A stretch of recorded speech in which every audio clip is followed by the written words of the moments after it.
Hello mindenkinek! Ismét itt vagyok kezemben egy X márkájú samponnal és a Forever Living Products Aloe Jojoba samponjával. Az X termék hajmosás után különféle vegyi anyagokat hagy hátra.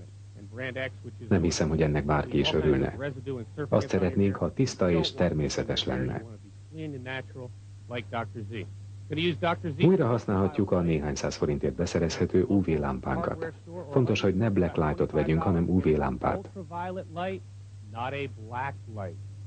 Meglátjuk, milyen természetes és környezetbarát az Aloe Jojoba sampon.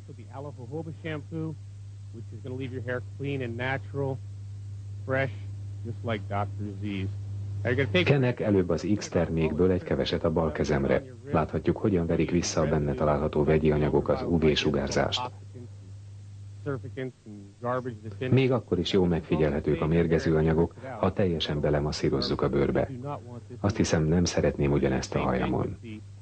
Ugyanezt tesszük a Forever Living Products Aloe Jojoba samponjával. Belemasszírozzuk a kézfejünk bőrébe.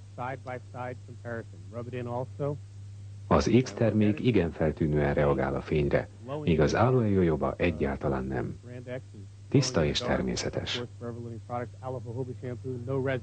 A sötétben világító frisbee egy jó dolog, de a sötétben világító emberek nem azok.